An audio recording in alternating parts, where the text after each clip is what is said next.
just to keep things on schedule, I've started the show bang on the time it should be. Well, just after 6:30, guys. Welcome. This is going to be something different now because Elizabeth is, let's say, still involved in Thanksgiving duties with her husband over wherever they are, and she's not messaged me back yet. So she's officially ditched me for this video. I don't know. She is busy, and she did say it was going to be a bit mental. So we're just going to crack on. We're just going to take your input. We're going to take your messages and get some points up and look ahead towards the Chelsea game. Why not set a stream up and why not just carry it on? It is going to be something different. Guys, get your comments in as always and let me know what your thoughts are moving ahead. Let's make this a bit of a Q&A. Let's make it a bit of a one-to-one and bring up some questions on Rangnick. Let's bring up some questions on Chelsea, the lineups, how it's going to be, how we're going to break it all down, and we'll go from there. I mean, the team bus is behind me, all ready to go. That'll probably take them to the airport, and they'll probably just fly down, won't they? To be honest, unlike me, driving down there again. Guys, what's happening, everybody? Let's see. Everyone's in. What you people saying to me? Talk to me, everyone. Get your messages in. Get your questions in. This is now a one-on-one. Seeing as though Elizabeth is unable to make it in. Yes, I am the legend killer. I do press conferences to end managers' careers. Anyone who doesn't get that gag, that's from the United stand, where every time I do a press conference coverage, the manager is gone. And I did Carrick's today, and he's gone. Well, pretty much nailed on. If you've not seen the news, Romano has pretty much confirmed that everything will be done and dusted and signed, sealed, delivered by the end of this weekend. So, yeah, that's it, guys. We have a new manager. We have a new style. We have a new structure in place because this is the most exciting thing out of all of this has come with the news that Rangnick isn't just here for 6 months. He's here for the advisory role for another 2 years afterwards. So, I mean, that excites me more than the leading man. I know he's going to kick ass and we're going to see some decent football and some decent structured football. But let's be honest, we are going to see some progression past that as well because he's setting the groundwork now for the next man in charge. And that is what's going to be interesting. Who that is, who links up well with what Rangnick has left. And that is key. But it does look like structure. And it does look like a plan. And it's very, very weird. And I'm still getting used to the fact that this is actually happening to our club because this is a football plan, not a business plan. And that is the craziest thing out of all of this. It's like all of a sudden a light bulb moment switched on and United actually started making sensible footballing decisions. I mean, who'd have thought? Who'd have thought? But, I mean, Chelsea this weekend, how far are we going to be behind? What are your expectations? Where do you see this season going? How far can Rangnick take us in 6 months? That's the question. That is the question. There's a lot of happy people around, but what do you see it doing? Benji there. Pogba sold in January. Can't see him working under Rangnick. Pogba's already gone, mate. I think he's already got his heart and his shirt are in Madrid, and that's pretty much it. That's where he is, and I think that's the way he's been playing recently as well. It's just absolutely ridiculous how a player of his quality has been at United for so long and still not kicked up any trees at all. It's absolutely mental. Absolutely mental. Actually, guys, I have breaking news right now for you because the legend that is Elizabeth has found her way to a laptop. Hello, I'm so sorry. I was handling some tax crap that I needed to sort. Say it as it is. And and I was like, oh my god, I just sensed the email and hopped on. So I'm so sorry for being late. Thank you for dealing with me. You can tell I'm an absolute mess. My hair is still wet because I went climbing today and I'm a wreck. But Elizabeth, anyway, how's it going on the climbing? It's going good. Yeah, I just started a new class, and I don't know if you can see, Calluses but kicking in. Yeah, there we the hands are disgusting. So, but it's good. are. I really enjoy it. That's it, guys. That's what we're bringing here. It's hardcore. There's nothing else on this channel. Hardcore. But you just celebrated Thanksgiving with the other side of the family as well. How's everything there? All good, Elizabeth? Yeah, I actually didn't get to celebrate with my family because I'm in Madrid and they're all in New York. But it was really special because I got to celebrate on the day yesterday, which I haven't been able to do in a few years since I don't get the day off of work. But we had some friends that were doing it, so we had a big Friendsgiving, and it was super fun. Yeah. Yes. I mean, I can only imagine. I like it when there's loads of food, Elizabeth. I did see the pictures. I'm not going to lie. That's my kind of party. That's it. Anyway, I mean, a complete contrast in club fortunes again. Going a lot better for you than it has been for us Reds, Elizabeth. I mean, right now, I think there's a debate at the moment as to which side is looking tastier in terms of English teams in Europe. I mean, City, Liverpool, Chelsea, you can take your pick. Well, your team was very impressive against Juventus the other night, I must say, and have been absolutely rock solid all season. What are your expectations? A third of the way through the season, Elizabeth. Now, how are you looking at the whole outlook? Are you expecting regaining trophies, adding more trophies? You're top of the league. Can Chelsea hold on? You've done it without Lukaku as well, so Yeah, I know. I am a little bit worried about the Ben Chilwell injury. I will not lie. I true. think We'll the touch on that worst in a time minute. for Yeah, him to get injured, he was in fantastic form. And just the way that him and Reece James were playing kind of as like inverted wing backs and kind of going more centrally, and he's so good at shooting and just really well rounded. So I think that that's a massive blow considering that we have so many games in this December period. But like you mentioned, Chelsea have had injuries. Lukaku's been injured, Werner's been injured, Kovacic has been injured, Pulisic was injured and just came back as well. So Thomas Tuchel has found a way to deal with these injuries and still score goals, keep clean sheets. So I think he's going to find a way to deal with this Ben Chilwell injury. I think that Chelsea can keep on going. I hope at the same momentum. It is a big blow, but basically my expectation is hopefully to win the Premier League this season. And maybe I mean, I don't know if we can win the Champions League 2 years in a row. I think that would be quite mad if we were to do that. But if anybody can do it, I totally believe in Thomas Tuchel. The team is just looking so strong. To annihilate Juventus in the way that we did, I thought was incredible. yeah. I mean, Tuchel in. It is unfortunate that United's next man in charge won't be in time for this game. The one of his students with his teacher in charge, United signing up Rangnick now for an interim period of 6 months towards the end of the season. I mean, again, it seems like the Germans' philosophy and the way that they work and set up teams, and it seems to be suiting this modern game more. And now United have jumped on this bandwagon as well. Elizabeth, it's exciting for us to see a different type of football, a different structure.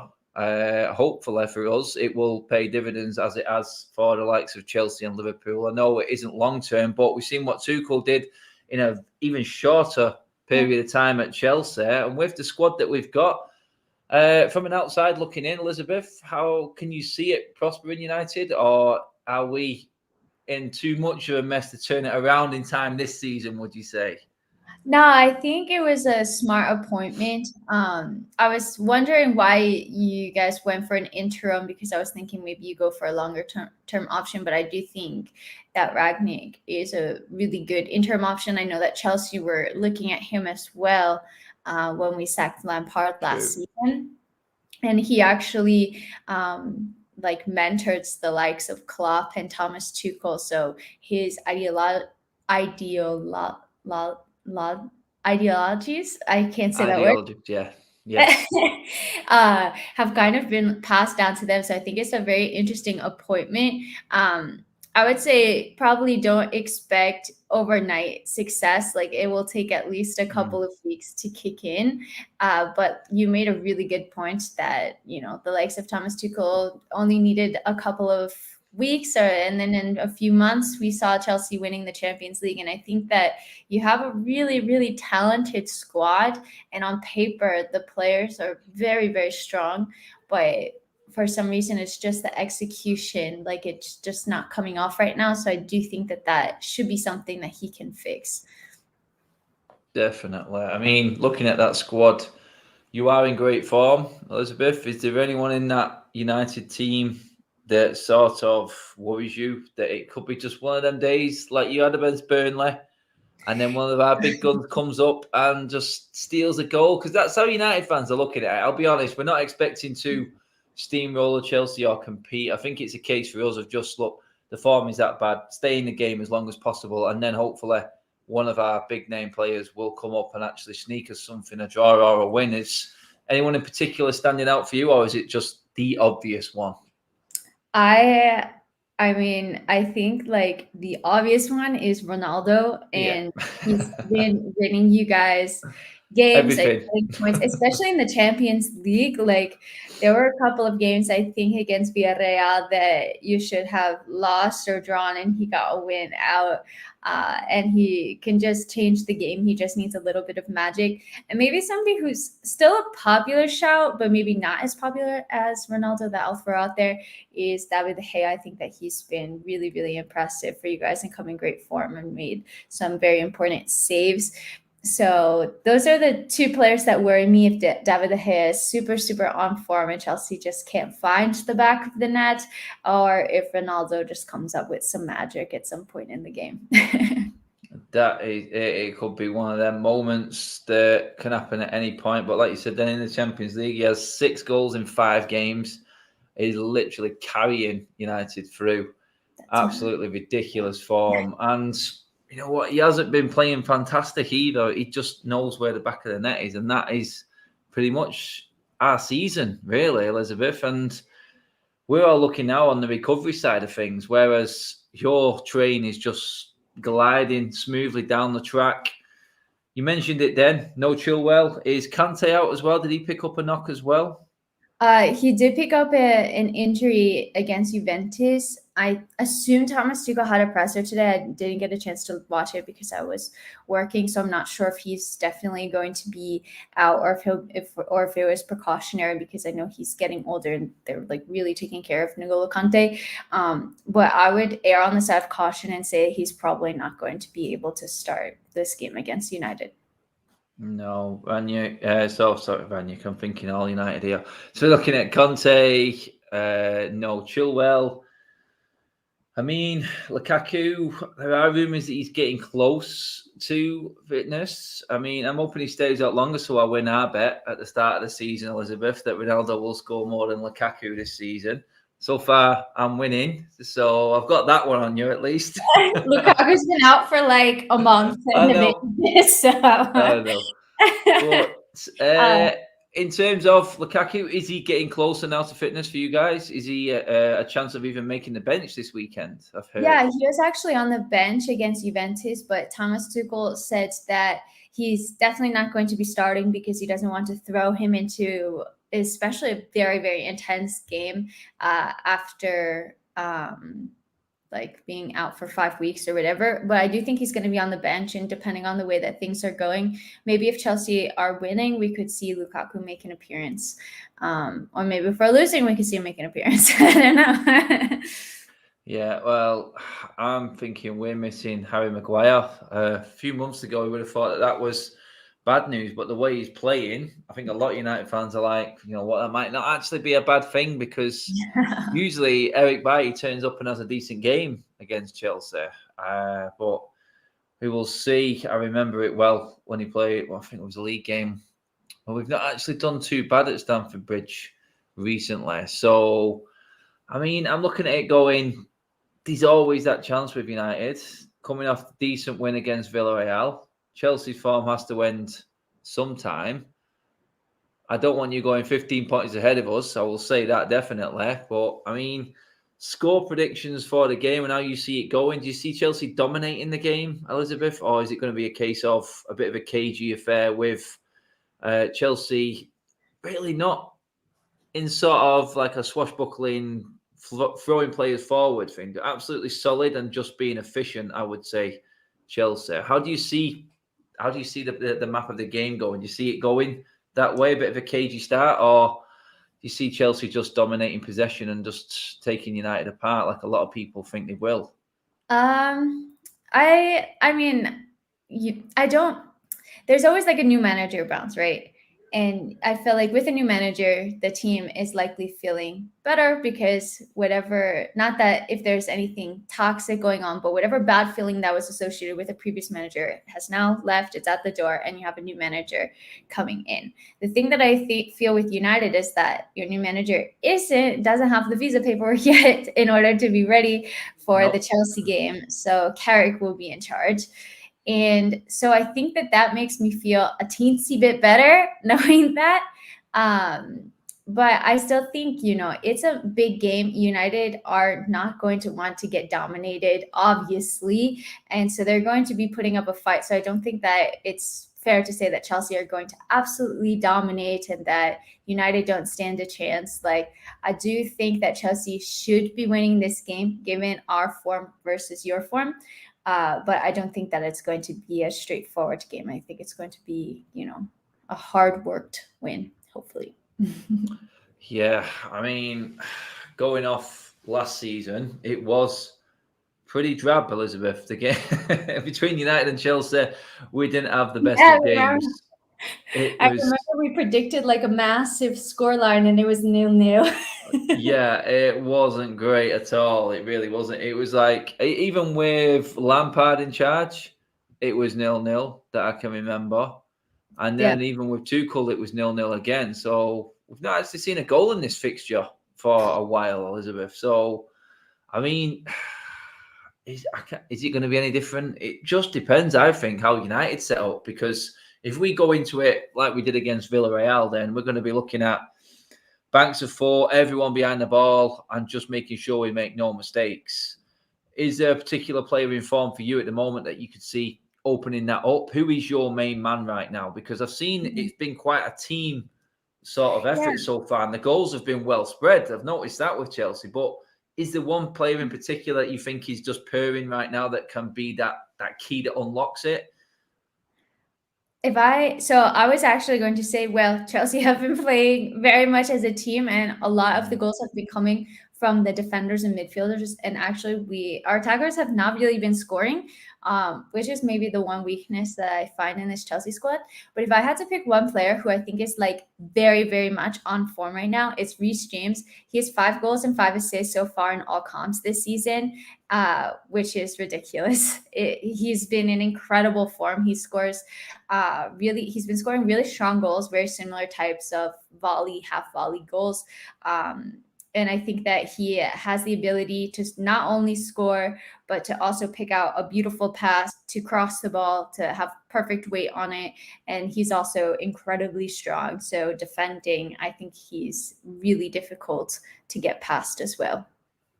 Yeah, I've just got to bring that super chat up again. Cheers for that one as well, Flex. So Nate with the super chat says, Adam, does that bus symbolise how we're going to set up on Sunday? I think so, mate. I do.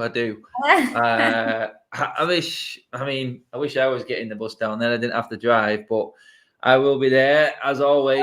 It's going to be interesting. It will, but I do feel like United will go very similar to what we did against Villarreal. It will be a solid setup to start with, and then I think if we're still in the game, we may see a bit more risk being taken later on towards the back end of the second half. I think that's how we played it, and how Carrick played it against Villarreal. It'd be very, very similar, I think, in this game. But guys, don't forget to get your questions in if you've got any. Well, Elizabeth is with us as well. Chelsea or United, of course. And talking about being down, you was over for a few games, Elizabeth. I've seen you doing quite a bit of TV work, and was it Chelsea TV as well that you was working on? Yeah, I went about a month ago already. I can't believe it's already been a month. And I was there for the 4-0 win versus Malmo and the 7-0 win against Norwich. So I got really lucky to see 11 goals in 2 games. They knew you were coming. Yeah, and everybody's like, "You're a good luck charm. You must go to Stamford Bridge for all of our matches now." And then I had the opportunity to go on Premier League Today and Chelsea TV, which was super, super cool as well. I Wow. like always love every time that I'm able to go on these shows. So it's really special to get to meet everybody and be there in studio in person too. Brilliant stuff. That's absolutely amazing. Buzzing for you on that one. Yeah. And to get 11 goals, wow, that is a look It of the doesn't draw, that, isn't it? happen. Yes, I mean, you definitely got them two teams at the right time. Let's say that. Because Norwich actually hitting a little bit of form right now, but yeah, you got them at the right time. And I suppose it's always nice to see a lot of goals go in. Mandy in with the super chat. Cheers, Mandy. It says, "Hi, Adam. Is it true Ralph is already in the UK? If so, could he have some input in the training? I am absolutely buzzing with his signing. Great stream. Cheers for that, Mandy. I'm not sure if he is. I do know that he has held interviews, so he has been hiding very well because the British press would have picked up on him if he was in the country. Is the only thing which is stopping him right now. Whether that stops him entering in the country with the way everything is at the moment and how tight it is to get in and out of England. So I don't know if he is actually in without that work visa. I don't know if you're allowed in or if they've got him in on a what's it called, a visiting visa or whatever they can be, or some sort of travel visa. But it doesn't really matter as long as he comes. I think we're all expecting him to be in before Arsenal, and that will do. We're all settled in, knowing what's coming on Sunday. I think United fans will be looking past that. But I mean, in terms of the season so far, Elizabeth, I mean, kind of expected, I would say, apart from United's drop off completely in form where it's going. Any other surprise package that you've seen this season, either bad or good, apart from United? Like in terms of Premier League team, sorry. Yes, in this season at all. I mean, for one, Elizabeth, I mean, did you foresee the amount of managerial changes and sackings that we've had so far? I tell you, I was like so surprised about Dean Smith because when Chelsea played Aston Villa at the start of the season, I thought that they were really strong and difficult to break down. And we played them twice, once in the cup and once in the league. They beat us as well. Yeah. Yeah. And so, I mean, I know that they had 5 losses in a row, but I was surprised that they didn't stick by him. Um, and I think like another big surprise, I don't know, like Arsenal going from 20th to 5th, like just starting the season so poorly, but now I didn't know if they were going to be able to turn it around. And I still think that they're, you know, okay. I don't think that they're a great team or top 4 rival at this point. But I thought that for sure Arteta was going to get sacked as well. Yeah, I mean, we'll sort them out next Thursday and bring them back down to earth, no doubt. Well, wishful thinking. Hopefully, we will when Ralph takes charge. Wreck-It Ralph will be in and absolutely schooling Arteta, hopefully. But I mean, everyone's asked for it in the comments. It's a bit of a hopeless task for us right now, but I'll have to accept what comes in the comments, and that is a combined United and Chelsea 11. I'm going to have to go off current form as well. So this is going to be a tough one for us. But I feel like I've got, I mean, to be honest, though, both goalkeepers have been superb from what I've seen this season, especially with Mendy as well. I remember, was it the Brentford game where he made that stupendous save? He basically won the point in the end that I could see, Elizabeth. Yeah, no, he was absolutely incredible. I don't know how that game finished 1-0. Like, I really thought that Brentford deserved something in that match because they were creating so much. And Mendy has been unbelievable. I don't know what we're going to do when he goes to the African Cup of Nations because he has been a game changer for us and a game winner. At one point, he had over 96% save percentage, which is just ridiculous. That's like, outrageous. I don't keep it up, but it's just absolutely mad. So I don't know. I know that I'm a Chelsea fan, but I just feel like what Mendy has done has been ridiculous this season. Yes, he's been off the scale good, hasn't he? I mean, this could be a 50-50 call between De Gea and Mendy this season. I think I would say without David De Gea, though, we could be probably in the relegation zone. That's where we could be. He's literally saved us that much. Do you think the save he made at Wolves early on in the season, then he made the penalty save against West Ham in the last minute of injury time, that would have put us further back. I mean, if it wasn't for him against Man City, then we could have had a very similar scoreline that we got against Liverpool, and we'd be, oh, God, no. Do you know what? For the sake of it, because I know there's going to be loads of Chelsea players in this team, I'm going to put De Gea in. I'm going to pull rank and put Dave in just to put some red on the board early doors. But left back, I'm scared about the whole defense, to be honest. Left can't back. pick Chilwell since he's injured. Is that not a rule? I mean, would it be Alonso who came in otherwise? Probably Alonso. Against Juventus, we saw Aspie playing at left wing back as well, and apparently Saul can also play there. But I forgot about that guy. Has he actually made an appearance yet after his debut? I know. He's only played to I think 40 or 50 minutes. No, he's like he played he's like Van der Beek, isn't it? He's like Van der Beek. Yeah, no, he has not played at all. Maybe under 100 minutes is my guess. Really not much, because Ruben Loftus-Cheek came on and he's been really strong as well. And I am a Ruben Loftus-Cheek massive fan. I'm so happy for him. So yeah, Saul has lost his spot basically and gone down the way. I remember people slaughtering me because I actually rated Loftus-Cheek a while ago. I actually thought he was a really good player, and I think he did impress me a little bit in the World Cup as well for England. So I did, you know what? It's one of them, innit? New manager comes in, player finds his feet again, finds that vibe, and away they go, and it's history, as they say. Yeah. But actually then, even though Luke Shaw has been playing absolutely horrendous this season, we're going to put Luke Shaw in simply because Chilwell's injured. You reckon? I feel like Alonso, when he was playing... How many games has he played? I mean, he plays 7 at the start of the season, and then Chilwell has come in.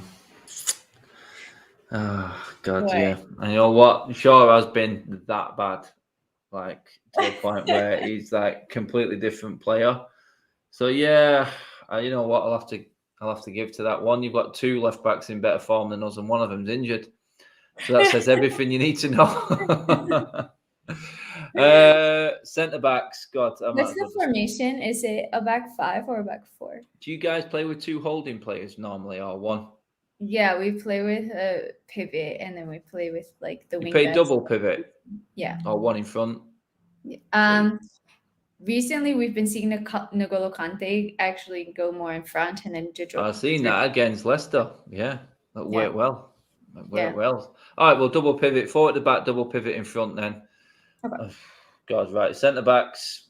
You know what? I would pick Varane, because when he's been in, he's been a different level. But has he been in enough? That's the problem I've got. That is the problem I've got. Thiago Silva must be one of the centre backs. Who's that, sorry? Thiago Silva. Oh, do you know what? It's been ridiculous. Rudiger's been absolutely awesome, though, hasn't he? Yeah. Yeah, you know what? It's fair enough. It's Silva and Rudiger, innit? We can't even compete. Even I'm not going to argue that. I mean, how many goals have you conceded? 3 in the league? Yeah, I think 3 or 4. And I think one from open. And we've conceded over 20. Shit. That is ridiculous. We've conceded more goals than we did to think of all last season now. No way. How bad we started. Yeah, it's horrendous. We've absolutely shipped them. I mean, if you can imagine 4 against Watford, 4 against Leicester, 5 against Liverpool, another 2 against City, straight there. What's that, 15? Yeah. I mean, against Watford, I felt that it was a little unlucky because they all came really late in the game. But I thought the scoreline was quite flattering. They had 2 penalties as well, Elizabeth, so it could have been worse. So, you know what? And they were carving it. Believe it or not, it is a stat for you, and this is how bad it was. the amount of chances that Liverpool and City created and had shots on goal was the same as Watford. So it's not just the big teams that have walked over us. It's the so-called lesser teams. When you wouldn't have thought that Watford were the poorer team when we played, they looked like the ones who should have been challenging for Champions League, to be honest, because they absolutely battered us. So, yeah, that's been bad. Right back. Reece James. Yeah, saying it. Forget it. Yeah, full back 4. Reece James is absolutely one of the best players like in the Premier League this season. Yeah, I know. I can't really argue with that. It says it all in terms of how far down the pecking order Wan-Bissaka is for getting an England shout as well. So that's all you really need to look at. I mean, his form's been unreal, and I would play him in the England squad ahead of Trent as well. He would be my pick definitely over Trent, 100%. I can't really argue with that. Well-rounded, and he's so. I know Trent is really young as well, but he's quick, isn't he? He's quick as well, isn't he? Yeah. He's rapid. I didn't realise the speed, but now he's scoring goals as well. It's like he's the Trent, but he's a better defender. Exactly. And he's very, very disciplined, isn't it? He works perfect. He's absolutely perfect with Tuchel, isn't he? Absolutely perfect for him. What scares me is that I think he's only 21 right now. Like, it's insane if you think about what he's going to be like in 4 years. Oh, God, that is a scary thought. It is. So that's a whole Chelsea back 4. Okay, I'm absolutely hating the person who brought that question up. I didn't even think about it at the time, and now I've dropped myself right in it here now. So I've set myself up for a big fall. Okay, 2 holding midfielders. Oh, I don't know. I would say N'Golo Kante because I think he's one of the best players in the world. Guys, let me know in the comments if he's fit. Like, I don't know if he's going to be fit for this game. So if he's not fit, then I wouldn't put him he's in. He's on the doubt sort of table at the moment. That's where I think at. it's like it could be. Yeah. But then again, I mean, Elizabeth, it's not like you're short on options to replace him, is it? Well, Kovacic is injured, so I think if Conte isn't fit, we'll probably see. Would you play a Mount or a Jorginho? What? Would you play Mount in there and Jorginho? We have seen Mount there, but quite rarely has he played so far back. I think it was only like a game or 2. So I think that Ruben would start in that position ahead of Mount. Who would you play? Like you said, then, if Conte is going more forward now, who would you prefer in like that 8 role, a Mount or the Loftus-Cheek kind of player? It's interesting because Mason hasn't been having a great season so far. I think he's super fatigued and he had dental surgery, and it's just been a lot of games for him. So we haven't seen him quite find the same form that he was in. Oh, I think that's my work computer. It's closed, but it's still making sounds. And so I personally have been liking. So sorry, I don't know why it's making sounds. It's closed. I personally have really been liking the Callum Hudson-Odoi, Mason Mount, Kai Havertz, or we've seen Pulisic, Ziyech, Havertz, or we've seen Ruben playing back, playing further forward. Like, there's just so much squad depth. Timo Werner, I forgot about as well. There really is so much squad All right, depth. Elizabeth, stop now. Stop. Sorry. Sorry. You forget how many players Chelsea have got. And is it Gallagher to Palace as well? Yeah, he's absolutely. A Chelsea player. Whoa. That is a player right there. And he had an interview, and apparently he said, "Well, make sure you know that I'm not on the market. Like, I want to go back to Chelsea at the end of the season and fight for my place there." And all of us Chelsea fans just absolutely loved it because he's been one of Crystal Palace's player of the season, if not player of the season. Like, he is absolutely insane. He is off the scale good, which is ridiculous, man. It's just like every Chelsea time. Academy, what do they feed them? It is Chelsea's league setup in terms of how they produce the youth players. It is a cash cow as well. because if they don't, they always seem to make. I mean, who was it again? The centre back who went to Milan. I always forget his name. He's back in the England squad now. Yeah, I mean, again, what was that? 30 million to Milan or somewhere around that region. Yeah, Tino Livramento to Southampton. He's been doing really well. I think we have a buyback on him. Mark Gurkey as well to Crystal Palace.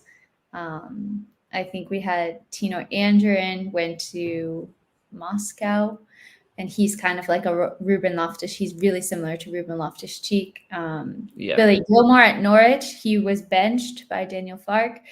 And then once he left, first game back, he starts and got man of the match. Like, he's another one that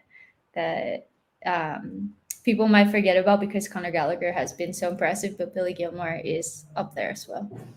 Yeah, Livramento and Lamptey both came from Chelsea as well. Definitely Ryan, mate. Good shout again on that. They have got a really good setup there. For the amount of money that Roman put into that football club, the infrastructure, you can tell has been spent.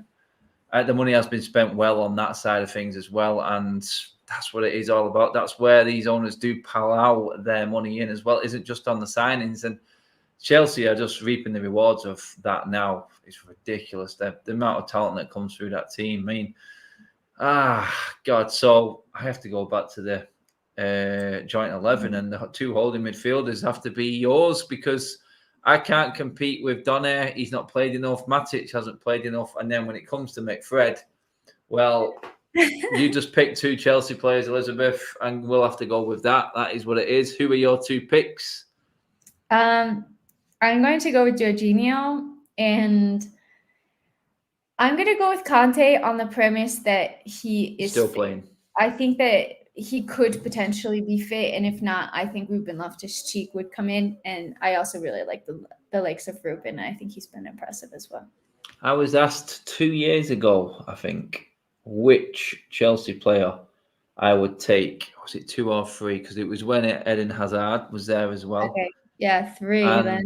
Yeah, and it was like, which Chelsea player would you take? It was on another channel, and I just said Conte straight away because I knew the importance of this guy. I've seen him do it at Leicester. He's gone to Chelsea, he's done it again. And the guy scares me, I'm not going to lie. He scares me. I've been up and close, and I've seen that guy out-muscle some of the biggest-looking footballers. I'm like, how is that? Where's that strength coming from for such a small guy? And it's like, he's freakishly strong. He's very quick, and he's excellent on the ball. And we all know his defensive abilities to add on top of that. He's like the ultimate midfielder. Would you take, here's one for you, would you take a Makalele or a Conte? I honestly don't know. I think Conte's got more than Makalele had. Like, I just look at N'Golo Kante. I feel like we're going to appreciate N'Golo Kante when he retires because truly he's so special. Agreed on that. Really not many people in the world that can do what he does. And I think he doesn't get the recognition as he gets a ton of recognition, don't get me wrong, but like he just makes everything look so easy, but he's so important to Chelsea and how we play and how we win back the ball. And he's even progressing. Like, when did he scored against last weekend? Yeah, Leicester. He scored against Leicester. Like, ridiculous goal as well. I said he only scores golazos, this guy. Like, I would go for Conte, but I mean, they're all super talented. I would as well. I would. I do think he's got more. I honestly do. I think he's better going forward as well. So that edges it for me. Very similar, and both, like you said, vital and crucial to your team. But guys, we are through the defence and the holding midfield, and it is 6-1 to Chelsea in terms of players. So just to bring out that team again, David De Gea just about on a split decision got ahead of Mendes. That was hard getting that in. Then we've got fullbacks of Alonso and Reece James, with Thiago Rudiger at centre-back, with two holding midfielders with Jorginho and Conte. As a United fan, I cannot even argue with that. And again, I'm not liking that person who has now disappeared in the comments who said they were combined 11, because you have dropped me right in it. Right. Right. Forward lines. Right. I think we may be able to at least get one in. How many player do we in. have left? We have 4 Right. players. So we have to pick the anchor. So we have to pick the number 10 and then 3 forwards. So a left, a right, and a centre. So let's go with the number 10. I mean, who would you play in that role? Who plays there? Is that a Mount role for you? He's not been playing there though, has he? We don't really like play with a 10. It's not, is it? Because Havertz doesn't play that role either, does he? Havertz plays, like when he plays, he's playing as a 9. Yeah, I would say the closest to a 10 that we have is Mason or Pulisic, but we really don't play in that formation. True. So maybe Bruno. So seeing as though we're going with that formation, United get a player in, and it's Bruno. Even though he's not had a great season, you won't believe he's had 6 assists in the Champions League, though. Absolutely crazy. And he's got 4 goals and I think a similar amount of assists in the Premier League. For him not playing bad, he's created more chances than anyone in the whole of the Champions League this season, and it shows you the calibre of the man, considering how bad United have been. So, yeah, we've actually got a red shirt in there.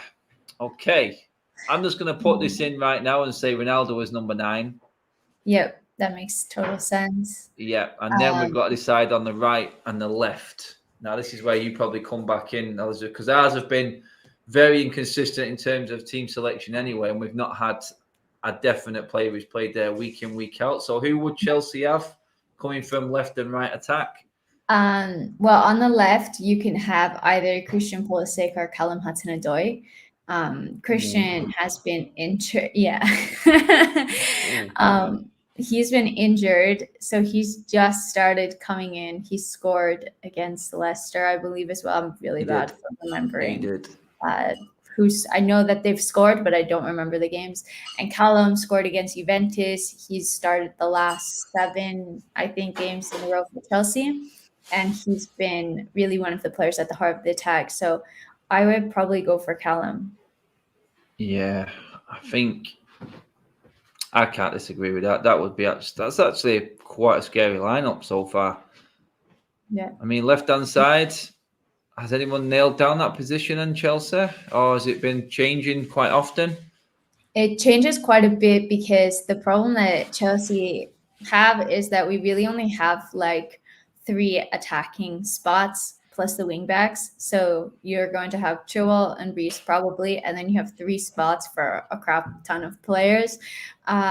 So recently we've had a lot of injuries, so the spot has been Callum's, and he's been playing really well. But I think we could easily see Christian Pulisic there, Timo Werner there, and Mason Mount could come in behind as well. Then you have Lukaku. Havertz, Ziyech doesn't play so much. Against Juventus, we saw Pulisic as a 9, or like a false 9. Ziyech on the right and Callum on the left, which was interesting as well. So we don't really have like the same set of positions, but a lot of players that are versatile and can play basically anywhere across the front. Wow, yeah. God, that just shows you when a system is in place and is working right, that you could put one of 7 or 8 that you just mentioned there in any one of the forward 4 positions, which is quite scary to think of. Yeah. Considering, here's a question for you, actually. We might as well do this now, Elizabeth, because I think that team pretty much speaks for itself there. It worked out as, what was it, 8-3 to Chelsea in terms of combined 11. It's quite scary for us. Maybe that will change when form picks up for when the return leg to Old Trafford comes. You never know. But we're talking about all these quality players, Elizabeth, and one team that has failed in Europe this season, which has got a world-class centre-forward in it, is Dortmund. Yeah. Now, Haaland is available for just over 60 million, believe it or not, in the summer. Yes. Could you see Chelsea going in, say, in January and just going, there's 100, you try and turn that down knowing that you're going to lose 40 million and you're out of the Champions League? because Chelsea could do that. They're a team that could easily do that. I mean, it's one of them. I know you've got your cards and your eggs are in the Lukaku basket, and he is up there as one of the best in the business at the moment as a number 9.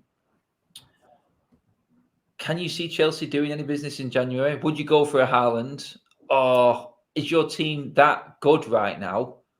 You don't need anybody, because the amount of players that you mentioned there and the youth players coming through, Chelsea are probably looking like, out of them top 3 teams, and we said at the start it was hard to decide who was the best at the moment, but I would say squad-wise, Chelsea have got it. Yeah, I mean, it's a really interesting question, because I know that Chelsea also went in pretty hard for him this summer. But I feel like with the likes of Lukaku and Kai Havertz, that's like 180 mil that you've spent on 2 players. And so I really can't see them bringing in Haaland. I just feel like we have so many players and so much squad depth there. I mean, if you can afford him and you're like, oh, we don't want somebody else to strengthen, let's just get him, go for it. But I don't think that's going to happen. I think that we're going to see a priority of maybe a left back, depending on how Ben Chilwell's injury gets on, because he's out at least 6 weeks, but they're going to reevaluate in January, and he might be out for the rest of the season with an ACL tear. What's the injury to? Is it ACL? Yeah, it's ACL, but I haven't seen any details about it, so we don't know the severity. They said at least until January. But I'm hoping for the best, but preparing for the worst. So I saw reports that we might recall Ian Maatsen from loan and use him as a backup left wing back as well.